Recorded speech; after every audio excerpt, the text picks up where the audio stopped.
I'm going to start at the very beginning, and I'm going to walk through my life. It's going to be a little waltz through my life, really, and it's not going to be everything because you guys don't have 2 or 3 weeks to spare today, and I know that. My parents, Genevieve and Louis, were as different as night and day. My mother, Genevieve, was first-generation American. Her mother was born in Ireland. Her father was born in Greece. And she was a hands-on, doting, loving, nothing is too good for my 3 boys kind of mom. She spoiled us. There's no question about it. My father, Louis, was the complete opposite. He was born in Greece. He came over from Greece when he was a young boy with his family. The American dream scenario, to be sure. And he was a very serious businessman. And he worked in New York, and he commuted, and was very much involved with devotion to work. It was his preoccupation. Plus, he was very much involved in the military. Plus, he was very active in town politics. So this is a man in the limelight, a man that loved the spotlight, a man who loved to speak, who loved to have the floor, very aware of his image and his public persona. And he was the life of the party and very popular, but the minute he got home and the curtain came down, as it were, he could not relate to us. Worse is the story about my Irish grandmother, Nanny. Now, there was Nanny and her husband, Papa. Did we ever tell you the story when Peter was born, what Nanny said, Steve? And I said, yes, you know, I've been hearing it since I was 7 until 3 months ago. But it's important information. Tell me again. When Peter was born, Nanny said he is the male equivalent of Snow White. Look at the skin and the lips and the eyes. And when he was born, his hair was combed, and he slept like this.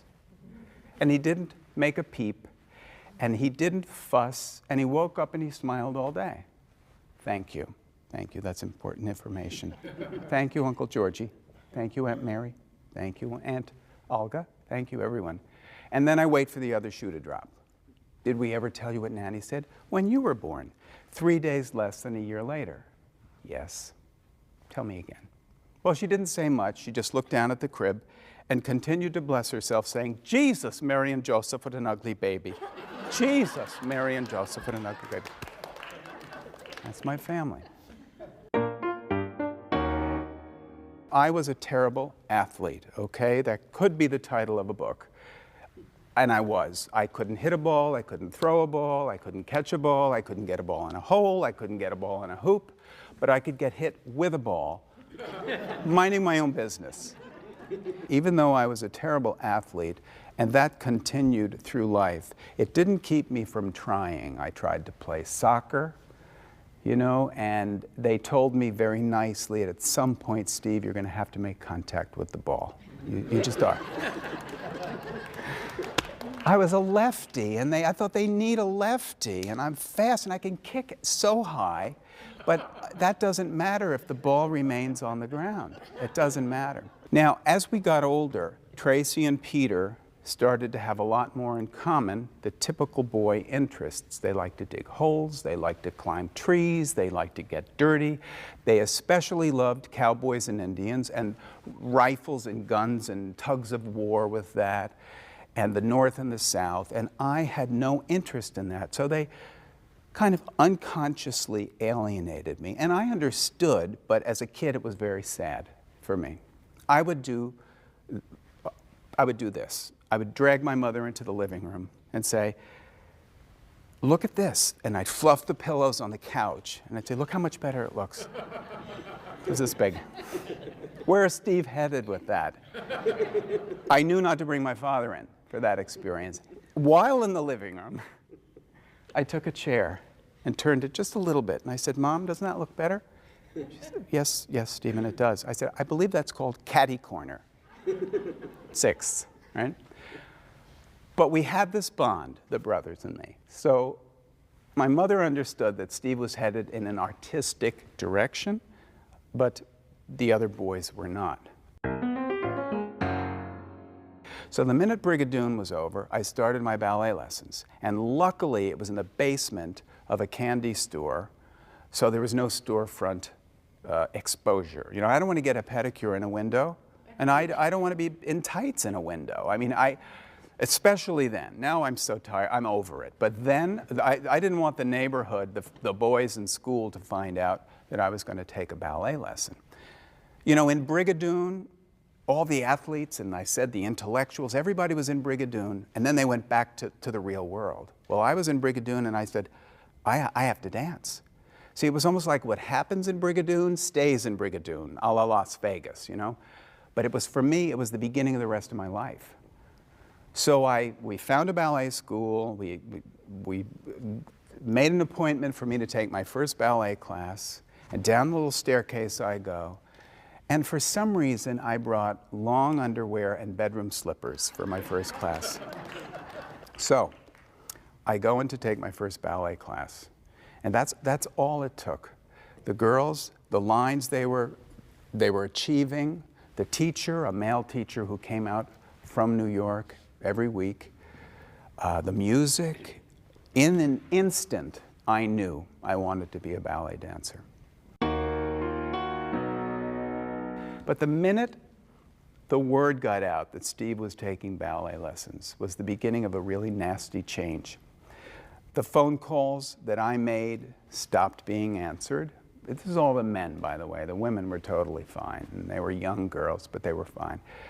I did not receive the phone calls from the friends that I used to get. The bullying, and way before it was recognized and people are doing something about it now, which is so wonderful, was really, really horrendous. And then in gym class, Steve, the funny one, who just can't seem to do anything, was now being physically knocked around, and it wasn't pretty. The last straw was when I took my little girlfriend, Fran, who was going to the Catholic school, not to the public high school, to a dance, and it was outdoors, and I couldn't wait to show her off and be there, and then show off because I thought I was this great, you know, frug dancer. And it was outdoors, and it was spring, and we got there and holding hands, and I was so crazy about her. This guy from high school who looked like James Dean, who I used to look at and love to look at from afar and wonder, why do I like looking at this guy? And anyway, and his crowd came up to me because Francine was beautiful, and no one really knew her because she went to another school. She was my neighbor. And they started shoving me, and I was holding hands with her. And I lost my voice, and I lost any kind of self-strength or confidence, and they shoved me so hard that I fell on my back on the pavement. And I tried so hard not to cry, and when I got up, she was gone. She left with them, and that to me was that was the last straw. Now I needed to speak with someone, and it was Mom. Who else? Genevieve, my best friend. So I went home and I just fell apart. And I said, Mom, please, I've tried, and it's been going on for months. It's the end of the school year. Please, please don't make me go back to this high school for 11th grade. I understand there are schools in New York, high schools that cater to professional kids, whether they're singers, models, actors, dancers, whether they're working or whether they're training, and they design the academic schedule around the kids' needs. And then I can go to a ballet school in New York and take 2 or 3 classes a day instead of 2 or 3 a week. Please, Mom, please let me do this. I cannot go back there. And she understood the seriousness of the bullying and that it wouldn't get any better. This was an incredible woman. But she said, Stephen, your father is not going to agree to paying for a private school in New York and ballet classes. That's a lot of money, whether or not he can afford it. And commuting and food money, that's a whole different thing to ask for on a dream, you know, after dancing for 3 months, 4 months, and 2 classes a week. I said, just explain to him. And I really couldn't relate to my father, so I couldn't talk to him myself. She said, what about a scholarship to a ballet school in New York? Is that a possibility? I said, I'll find out.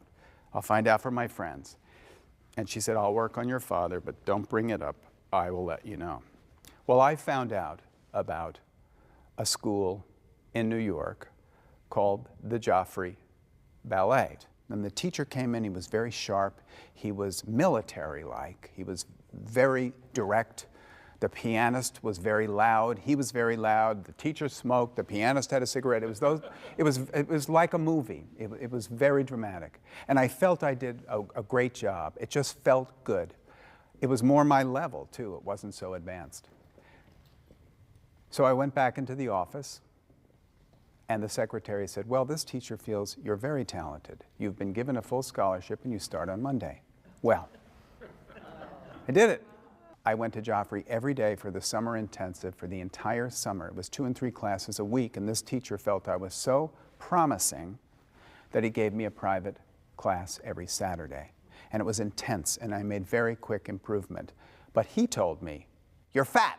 I went from, you're a little chubby and you're a little old, to, you're fat. He would see me in a restaurant eating my cheese bacon burger and my French fries and my milkshake in between my classes, and I would have it again in between the next class, you're fat. So I heard that when I was young. Now I'm still young, you're fat. And it was really kind of annoying, but whatever. Anyway, after the summer course, I said to my mother, well, high school is going to start. And she said, well, Dad came through, so you're going to go to professional children's school, which was wonderful. And so I started the school year, and I learned this schedule, which was around my ballet classes, and they designed it very specifically to my class schedule. My father started to basically ignore me. He wouldn't let my mother pick me up at the bus when I got home at 10 o'clock at night, and I walked the 1.5 miles or whatever it was, winter, spring, summer, fall. If she left a hot plate for food for me, he would be mad at her, and then he would take it out on her. It really bothered me. I was angered by it, and I resented him especially for treating my mother that way. And I thought, this is not a whim. This is what your son wants to do with his life. He wants to be a dancer. But the joy of what I was experiencing in New York outweighed that treatment from my father, and off I went. And after a year at the Joffrey, I got up the courage to audition for the New York City Ballet's official school, the School of American Ballet. And up another staircase I went, this one very direct, into a very elegant and formal setting, much different than Joffrey. Joffrey was organic and loud and hands-on and fantastic training, but this was an entirely different setting. And I had a very short audition. You do this to the right, you do this to the left, you do this to the right, and now we're going to go in the center, now you're going to turn, now you're going to jump, that's it. They had a perfect idea of what I was for them. Did I have the chance to get into the school? Yes, I did. They said, we're going to give you a scholarship and watch you for a year very closely, and if you show significant improvement, we'll keep you. But you're a little chubby and you're a little old. Thank you. So the old came back, and the fat went back to chubby. Okay, so I thought, have I lost weight? I think I'm still growing. It was spring in 1969, and I had taken the subway up to 79th Street because the School of American Ballet is between 82nd and 83rd on Broadway, or it was then. And I was walking to school to take my Saturday class, and Mr. Balanchine at about 80th Street passed me. He was walking south. And I thought, he's coming from the school, and he's on his way to Lincoln Center to teach the company. He said hello. He acknowledged. He said hello, and I was amazed that he recognized me in street clothes, my bell bottoms, you know, my shirt with the collar out to here, you know. And I went to class, to take Danilova's class, with such joy and enthusiasm. It was Madame Danilova, a great ballerina from the Ballet Russe and an old friend of Mr. Balanchine's. And it was a mixed class. It was lots of fun. After class, I'm changing in the boys' dressing room because that was my short day, and I was getting ready to go back to New Jersey for Saturday afternoon and Sunday. And you could hear the phone ring in the dressing room because it was such a big old phone, and it sat on the desk right at the entrance at the school, which was right outside our dressing room. So we heard this loud ring, and the door opened, and it was the secretary, and she said, Stephen Caras' telephone call for you. And that made me a little bit nervous. No one had ever called me at the school before. And I turned to the boys and I said, it's Mr. Balanchine, he's inviting me to join the company. And ha, ha, ha, we laughed. You know, I was at the school about 2 years at that point. So I picked up the phone and I heard, I am the company manager of the New York City Ballet, and I'm sitting here with George Balanchine, and he'd like to invite you to join the New York City Ballet if you are interested. It was very formal and very polite, and I was shocked. She said, if you would like to join the company, please come in on Monday and sign a contract, and your first company class will be Tuesday morning at the theater. Well, it was the best day of my life, the best day. I said, may I call my mother in New Jersey? Of course. I called my mother. I said, Mom, I got in the company. And she started to cry, and it was heavy because, I'm getting a little choked up here. It was her investment emotionally in me since birth. You know, she said, you can do this. And she went out on a big limb with my father. And it paid off. And she said, now you're dancing, Stephen, now you're a dancer. You're dancing for the greatest man in the world of ballet, for the greatest company in the world. 3 years later, Stephen. So I couldn't wait to get home to celebrate with her. And then the kids started hearing about it, and they said, what happened? What happened? I said, I'm in the company. I'm in the company. Oh my God, the kids are jumping. And then all the Russian officials come out of the office. What's going on? What's going on? Because they're very strict, the teachers and the administrators. And the kids were screaming, Steve got in the company. Steve got in the company. They said, which company? This company? They were shocked. But he's too weak. He hasn't been dancing but 3 years. Wasn't good. But Balanchine knew different. He knew I was probably chasing my tail at this point as a student. And in order to make it or break it, I needed that kind of a challenge. Okay? And that was joining the City Ballet. So I went to church the next day for the first time in how many years, because I thought, he's got 48 hours to change his mind. I got to pray. I got to get on those knees. So I went to church for the first time the next day and went in to sign my contract on Monday, and on Tuesday, my first company class. And that day, I was born as an artist at the New York City Ballet. And that was the beginning of the most glorious life.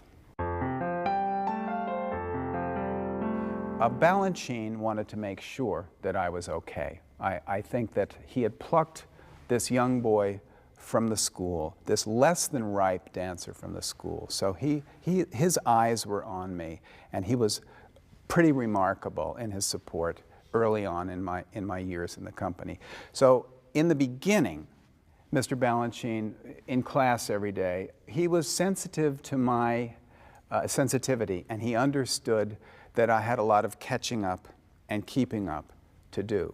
So early on, he was patient and kind and even supportive. But that changes. And after about a year in the company, when I started to gain my sea legs, so to speak, on stage, Mr. Balanchine started to challenge me. And this is what he did with other dancers. So in the beginning, when he said, this is our new Greek boy, we will make him strong, he let them clap. Now, picture this, a year later, I do a step in class, and I think I do okay with it. And he says, are you Greek, dear? And I heard the 3-syllable dear, and I knew something not so good was coming. Because if he said hello, hello dear, then he was in a good mood. But are you Greek? Dear, that was, And I said, yes, I am Greek. And he said, well, I thought Greeks knew how to dance. That was after I thought I did an okay job with this step. So that was my Get Your Ballet Dukes Up challenge, to do it again and try harder and work harder at it. And he did that really with all of us. And sometimes it worked, and I rose to that occasion. It surpassed myself, and I challenged myself. But other times, and too often, I have to say in the beginning, I retracted. It made me a little self-conscious. The energy and the urgency in the bodies and the articulation from the hair to the ear to the fingertip to the legs, the urgency and the articulation was so enormous. I don't know if you've ever been in the company of a person with giant energy that's talking this close to you, and you're kind of blown away by it. That's what this energy was like in these bodies, and I recognized that minute when I saw the dancers transform from that elegant, nonchalant anticipation air to this place, this height that they went to. I thought, oh boy, I've reached another plateau, but once again I'm at the bottom, and I have a very far way to go to get up to this level of energy. They're giving everything with every step. My first year in the company, when Christmas time rolled around, we were going to do the Nutcracker. So I'm called to the rehearsals. I'm going to learn the Spanish dance, I'm going to be a mouse, and I'm going to be the grandfather in Act One, not just one of the party guests, but the grandfather. So I consider that a solo. He has his own music in the Tchaikovsky score, his own entrance with Grandma. So I was really into it, and I thought, I'm going to prove what a great actor I can be. So I'm doing this part and hobbling around, and the rehearsals are going well, and I get the presents, and I hug the grandchildren, and I just think it's perfect. And then we get to the performance, the opening night of the Nutcracker. And in those days, Balanchine used to go out to the audience and watch us. He came backstage after Act One, enraged. Who was the grandfather? Who was the grandfather? Well, I'd gone to makeup before, and they stuffed my big head of black hair into this white kind of artichoke-y kind of powdered wig, and they made me look old, and I thought I looked really old and horrible and hunched and fantastic, you know? Oh, who was grandfather? Who was grandfather? And I went forward and I said, it was me. And he grabbed the ballet mistress and the ballet master, and he said, looks terrible, looks too pretty, looks like Joey Heatherton. Take him out of it.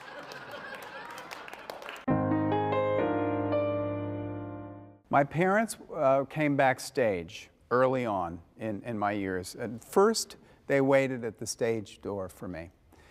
And my father, being the public person that he was, felt compelled to say something to people because the cameras were rolling. He was in public, my father. So if a girl left the stage entrance after a performance, he would say, Tina, hi, Lou Caras. Would you put on about 10 pounds? You look much better. Dad, you don't tell a dancer that they've gained weight. Even if they have, that is not good news for a dancer. Thank God the opera wasn't in season. Can you imagine? You gained 30 pounds, your voice is so much better, whereas at 50. God. And he'd look at me and say, just deer in headlights. You look tired up there, son. You look tired up there. Thanks, Dad. Thanks a lot. And then when they saw me in makeup for the first time, that was earlier. That was pretty remarkable. They came backstage, and it was after Don Quixote, and it was a big, wild makeup that we did for that. And I took off the goatee, and I took off the beauty mark, and I took off the big hat with the feather, and I was just in my practice clothes, and I wanted them to see the stage. So they just stared at me, the two of them. They hadn't seen me in makeup like this before, and they just stared. And my mother, the icebreaker, said, oh, honey, look how beautiful he looks.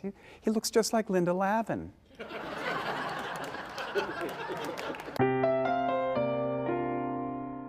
So it was a really interesting combination of two great masters that I was working for, and their approach to working with dancers was extremely different. Balanchine was very confident with the works that he had built. And if he came backstage and was upset with us after a performance, he wasn't upset because his ballet wasn't seen at the level that he expected it to be seen. He didn't have that kind of an insecure ego about his work. You know, Frank Lloyd Wright is a Frank Lloyd Wright, whether or not it needs a paint job. So he was fun to work with. He walked into the room, he knew the score, he was a master musician, and it was in his blood, so he had fun. He moved us around like checkers.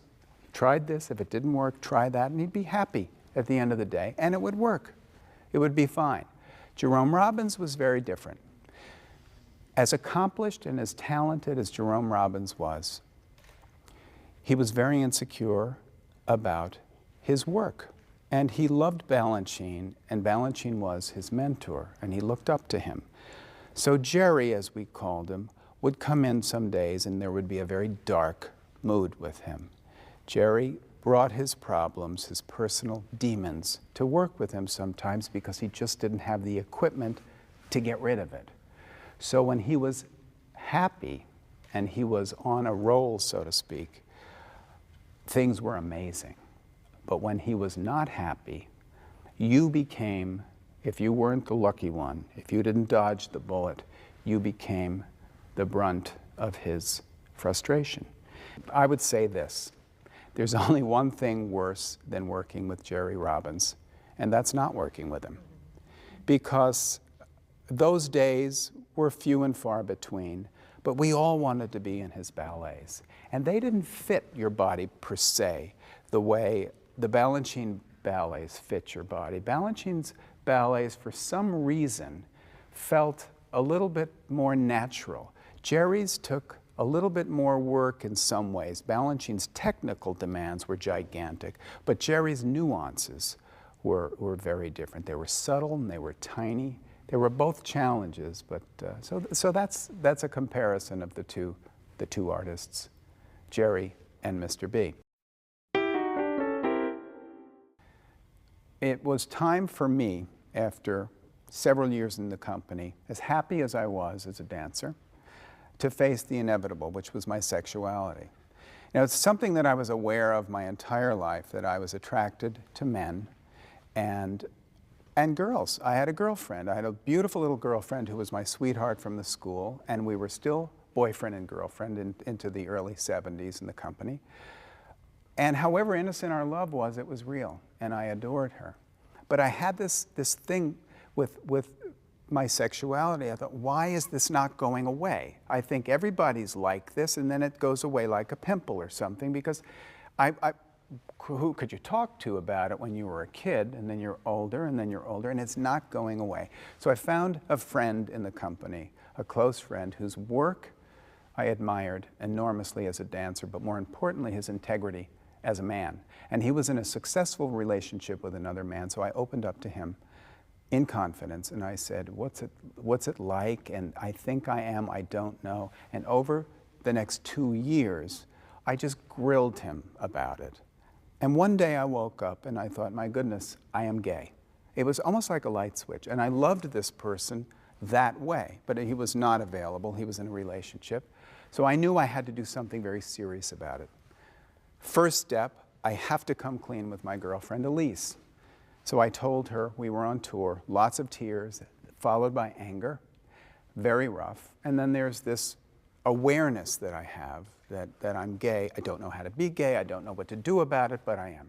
And I couldn't go to my far-right Republican, military, Greek, Orthodox, Catholic family and say, hey, I'm gay. Okay, talk to me about it. Hi, Dad.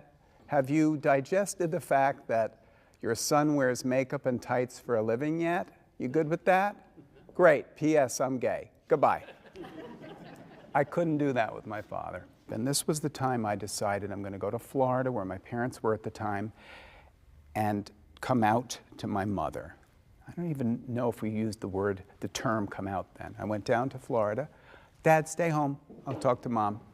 Took her out by the pool, and I said, Mom, remember the way I felt about Elise all of these years? She said, oh, we're so disappointed. We wanted you to marry and have kids. I said, well, yeah, we thought we were going to do that, but it didn't work out. I said, well, I feel that way about a man now. And I guess I'm gay, and I guess I'm a Democrat. I'm going to have to be a Democrat because I think gay people are supposed to be Democrats. And I'm gay, Mom. And she's shaking her head, tears coming down. Is it anything your father did? Is it anything I did? I said, no, Mom, no. I have had this problem that has plagued me since my childhood. I've never known what it was. And I think I've seen examples of dignified male couples. I know that I can be happy. She said, no, not that. Are you sure you're a Democrat? Are you sure? Balanchine started to take note of the enthusiasm that the dancers had for these pictures I was taking. And so he wanted to see them, and he wanted to see everything that I was doing. So I'm showing him my prints, and he was enthusiastic about them, and he was supportive. And he commented on my timing. He said, your timing is very good. And I said, well, my timing is a gift from you. You know, he understood that unlike life, in dance photography, there's a whole lot of time when you can get it wrong, and maybe a 250th of a second when you get it right. I mean, it's that fleeting moment that has to maintain movement, you know, and suggest that it's going to continue. He recognized my timing, and I just had to give it right back to him. Yeah, he used to do this too in class if I were doing a step. This was a short cut to telling me how bad I was. No, no, no, no, and no, no, no. It was similar to the way Mr. Balanchine taught me as a dancer in the way that he guided me as a photographer. That first year I danced, he was very tolerant and very patient as I gained my sea legs. The same thing with the photography. In the beginning, good, good, better, more, sharper, better, more. Then after about a year, well, why would you shoot this angle? Or why this and not that? So he started to challenge me a little bit more. He said something to me that I carry with me. He said, "Don't destroy the magic, dear." When I showed him this picture from the wings that I shot, which I loved. The wings is where I spent a lot of time. Entrances and exits, you know, and then turning around and watching everybody in between. I love that vantage point. I love that perspective. But he said, well, look, you know, she may look good, but look at the man in the background in the ugly robe, scratching his head, or talking to somebody, or even if they're intent on the performance, we don't want the audience to see that. It wasn't designed for them to see it from that perspective. Or the side of a house that's one-dimensional from the wings, but is a stone cottage with great beauty and depth from the audience. So don't destroy the magic, dear. He also requested early on that I not photograph him at close range.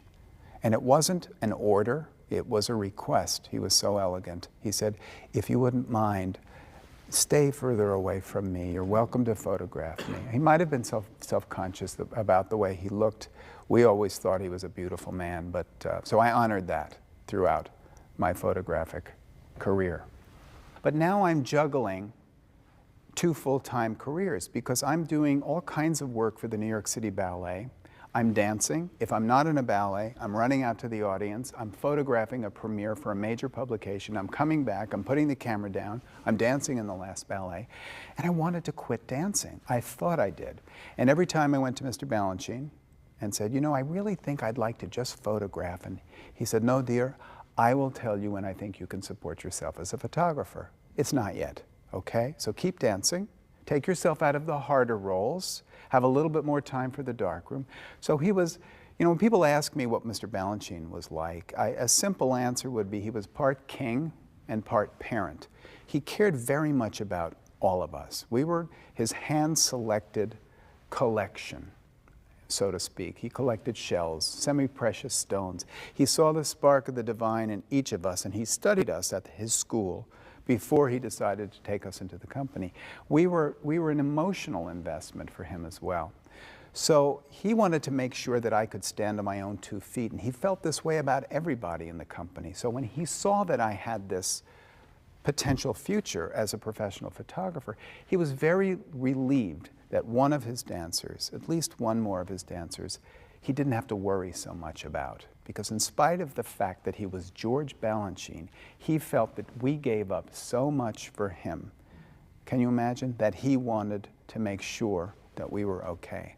So he has a reputation for being arrogant, his nose in the air. No, he held his head high, which is a very different thing than having his nose in the air.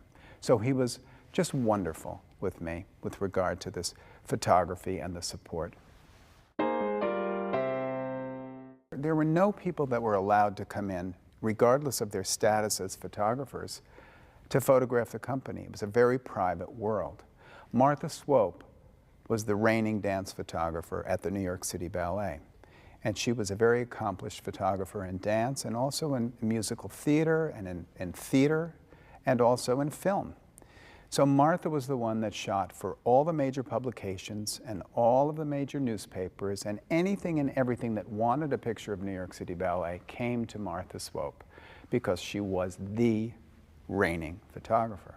But Martha was so popular and getting so much work nationally and beyond that she couldn't be in 2 places at the same time. So early on, Balanchine would say, if Martha was not available for a premiere or a cast change or something that involved the press, he would say, "Send Steve." And it was just thrilling for me. And it was wonderful of Martha Swope, because she treated me not as an outsider or not as competition, but when she recognized my interest and my early talent for photography, she took me under her wing. She taught me how to develop a roll of film. She taught me how to make my first print. And she offered me a job to be her assistant. And I loved the idea of it, but it wasn't enough as a part-time job to support myself, so I had to remain as a dancer. But we made a little bit of a deal. She said, "You can use my dark room. You're right around the corner from where my studio is, if you clean my studio and walk my dog Topo." So that's what I did. And we had a wonderful relationship, and she was a mentor to me as a photographer. When I saw the picture I had in Last Bow, it really surprised me. Because it was so layered and textured, and I'm not raving about my work. I'm just saying, my goodness, it is the moment I saw in the camera. That moment it happened, and it is the moment that I wanted.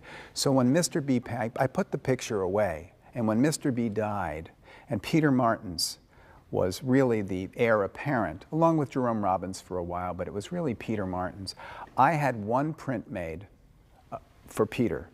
At one print, and I gave it to him as a good luck gift, because I felt he needed all the love and support he could get. He was filling the biggest pair of ballet shoes in the history of dance. After I gave Peter a copy, the New York City Ballet used it on the cover of their spring gala brochure. And then Lincoln Kirstein came to me, and he bought lots of copies of it to give to every usherette, every stagehand, every member of the orchestra, every dancer, every administrator. So he said, "Just make lots of them, and I'm going to give everybody a copy of this." So it turns out to be a very important picture in dance, and ironically, my favorite, but ironically no one is dancing in it. And what I love about the picture is the reaction that I get from people from all walks of life. I mean, there was a plumber in my apartment recently, and he stopped dead in his tracks. I have a large picture of it at home framed. And he said, "Wow, look at that. That says so much to me." It tells a story. People are sensitive to Balanchine.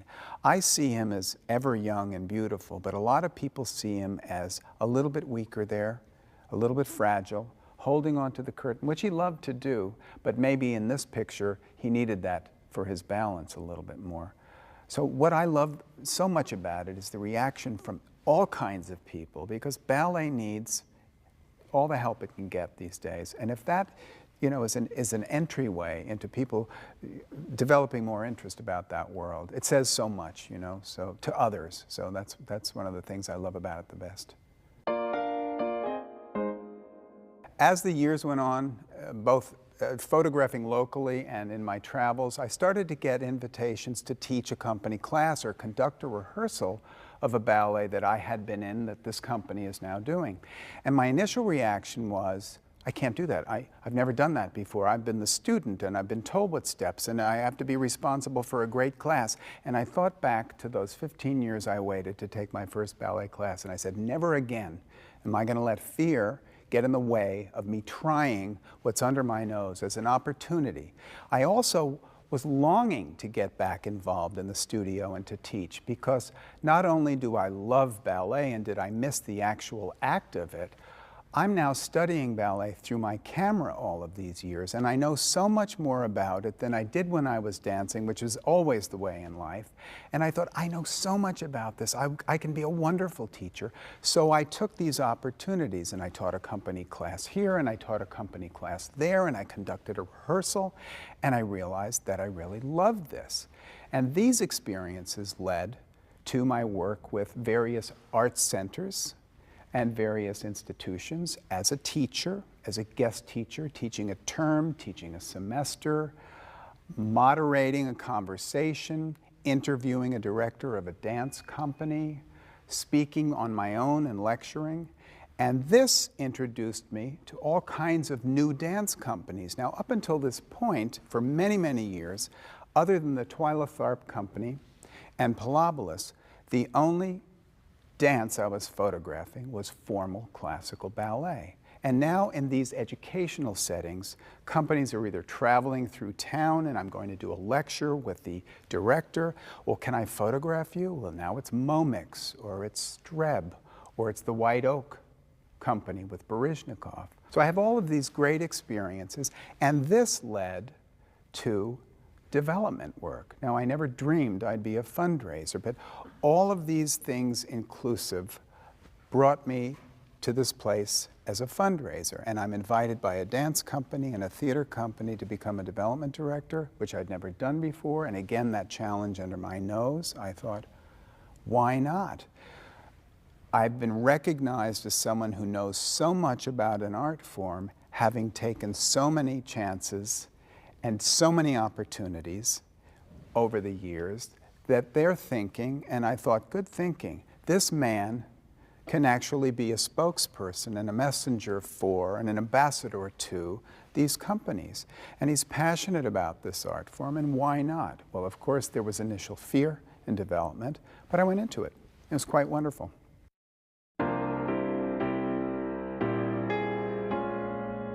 I've been asked many times over, have you achieved all of your goals?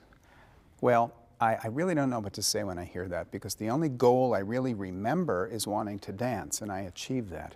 Everything else has been a challenge, either under my nose, challenge/opportunity, or within reach, and I've grabbed it and I've taken advantage of it in order to learn something new in moving forward in my life. We all have a lot of mentors, I think. I can't imagine anyone has just one mentor in their life. They come from all walks and all experiences. Of course, my mother, my brothers, who believed in me and saw me as something so wonderful, as a young guy struggling to find myself, that I felt it was my obligation to carry on and do something that they might be proud of. My teachers, of course, that director of Brigadoon, my teachers, my friends.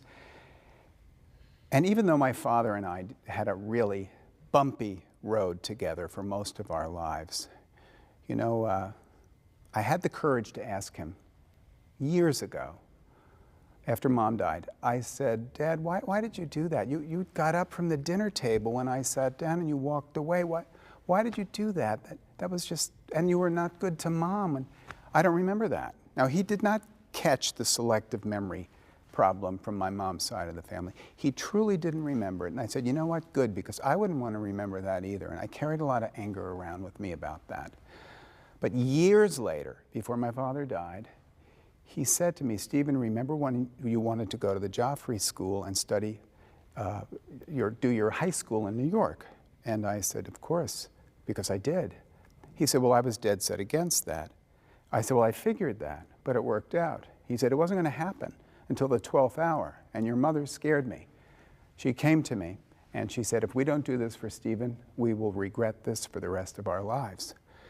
And for some reason, she must have known to what extent you would have gone because of that bullying, and if you had to have gone back into that setting. And I said, well, so Dad, you were the final decision. And he said, yes. I said, well then, thank you. You made the most important decision you could have made for your son, at least this son. So that was kind of wonderful. And thank you.